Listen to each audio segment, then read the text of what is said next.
qo'l soatlarini ishlatamiz, mexanik soatlarni ishlatamiz. Bilamizki, mexanik birab qo'yishimiz kerak bo'ladi ma'lum bir vaqtda. Keyin ma'lum bir vaqt qaraganimizdan keyin yoki bir oy o'tgandan keyin qarasak, soatimizni 10 minutga yoki bo'lmasa 5 minut orqaga qolgan bo'ladi va natijada to'g'rilab qo'yamiz. Ya'ni bunga sabab o'sha mexanik soatning ichki mexanizmida xatoliklarning mavjudligi natijasida ular bir necha vaqt davomida yig'ilib mana shunaqa katta xatolik tashkil qiladi.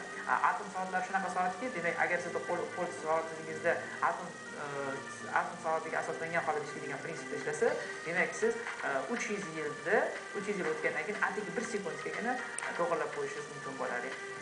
Atom soatlarining asosini seziy 133 atomi tashkil etadi. Seziy atomi bir uyg'ongan holatdan ikkinchi holatga o'tishi vaqtida 1 soniyada 9 milliard 192 million 631 ming 770 Hz chastotali nurlanish tarqatadi. Bu o'zidan uzoq sonni ko'rib hayron bo'layotgandirsiz. 1967 yilda 1 soniya ana shu tebranishlar soniga teng deb qabul qilindi. Shunga ko'ra vaqt aniqlab boriladi. Atom soatlarining kundalik turmushimizga foydalana olmaymiz, chunki ularning hajmi juda ulkan katta hisoblanadi. Ular bitta binoni, bitta xonani egallaydi va ularni oddiy qo'l soatlari davomida yoki kundalik hayotimizga ishlatishimiz juda mushkul hisoblanadi.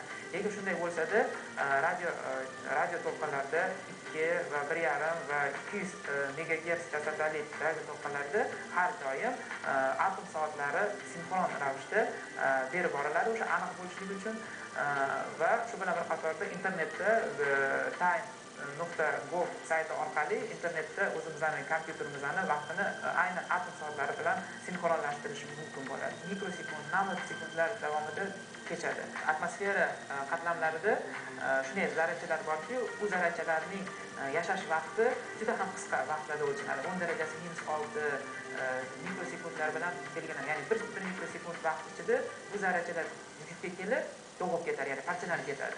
Aynan mana shu mikrosekund vaqtlarida biz aniq vaqtni bilishimiz kerak bo'ladi. Ya'ni o'sha daqiq vaqt ichida qanday narsalarga ega bo'lamiz? Mana shu zarracha qancha sekund yashamoqda, necha sekunddan keyin parchalanib ketadi, qanday hodisa ro'y berishligini bilishimiz uchun bizga mana shu mikrosekundlargacha aniqlikni bilishimiz kerak bo'ladi.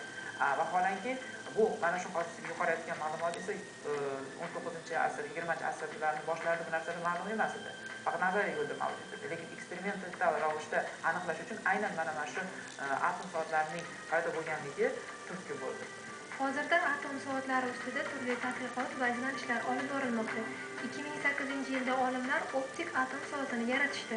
Endilikda bu soat 650 million yilda 1 soniyaga adashishi mumkin. Biz uchun 1 soniya ko'zimizni ochib yumgunimizcha o'tib ketsa-da, bu vaqt oralig'i fan va texnikada juda katta ahamiyatga ega. Har bir daqiqani g'animat bilib, bilim olishga intilishimiz va tinmay izlanishimiz olamning sirli eshigi sari yetaklaydi. Shunday emasmi?